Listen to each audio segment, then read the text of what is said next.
Alors, quand vous lisez l'Esprit de Dieu se mouvait au-dessus des eaux, se mouvait ou se mouvoir, c'est pas seulement bouger ou se mouvoir. Ça veut dire aussi c'est rahaf en hébreu. Ça veut dire flotter, méditer ou se relaxer. Penser. Donc l'Esprit de Dieu qui se mouvait au-dessus des eaux, ça veut juste dire que Dieu était également en train de planifier. Voilà pourquoi est-ce que nous aussi, avant, qu'est-ce qu'il arrive et qu'est-ce qu'il est bien de faire? De penser, de planifier, de faire des stratégies. Parce que Dieu a planifié avant de mettre en action. Et puis après, qu'est-ce que Dieu va faire? Dieu va se mettre à parler. Le mode d'action de Dieu, c'est quoi? Il a regardé, mais il n'a pas dit ce qu'il voyait. Dieu a regardé, il a pensé, il a dit ce qu'il voulait voir et il a fait. La Bible dit Dieu forma. N'est-ce pas? Dieu forma de ses mains. Donc, le mode d'action de Dieu, il a regardé. Parce que les chrétiens, des fois, non, on va juste regarder, ah, Dieu va faire, Dieu va faire. Non, Dieu va rien faire. Il t'a créé de la même façon que lui. Dieu va rien faire. Ça ne va pas venir chez toi comme ça. L'argent, non, Dieu va faire, amen, je reçois, je reçois. La réalité, c'est que tu ne recevras rien. On va dire amen, amen, amen. Ici, tu ne recevras rien. On va prophétiser du matin au soir. Mais si après la prophétie, tu restes ici, tu seras millionnaire. Dieu va te bénir. D'ailleurs, Dieu bénit le fruit de tes mains. Si tes mains ne produisent pas de fruits,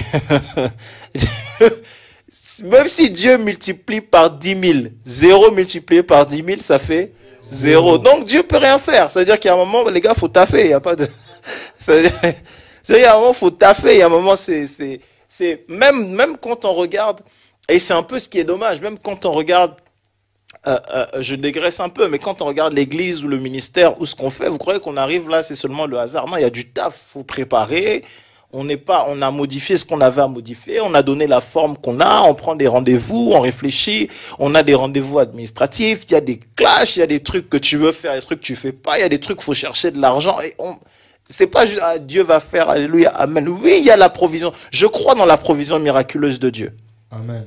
Mais le miracle aussi, c'est une intervention surnaturelle de Dieu. Le miracle, en réalité, c'est une erreur. Le miracle, c'est pour dire qu'il y a un problème. Est-ce qu'on est d'accord avec ça? Explique-nous, prophète. La guérison, c'est un problème. La réalité, c'est que la guérison est un problème. S'il y a guérison, c'est parce qu'il y avait un problème.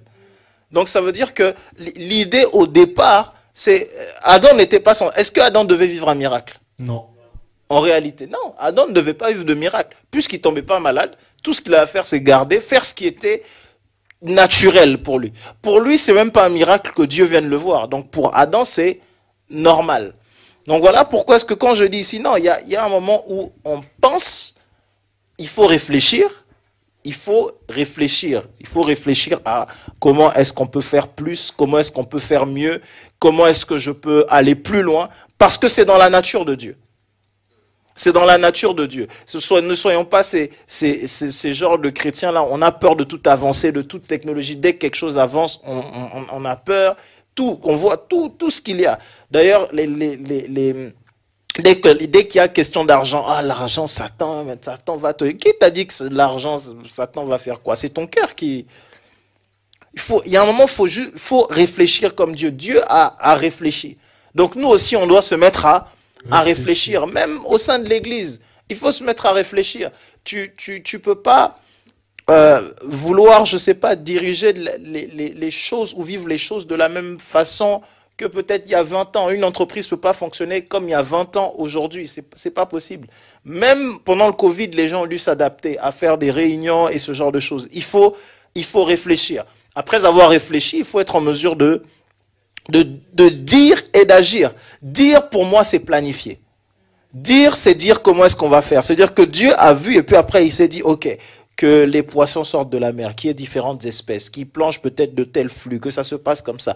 Il y a maintenant la planification. Après la planification, faut agir, faut agir. Il y a un moment où il faut agir. Il faut agir. Non, Dieu, donne-moi un travail. Bon, tu n'as pas de CV. Bon, ça peut arriver qu'on te recrute sans. Ça peut arriver. C'est un miracle, d'accord? Ça peut arriver.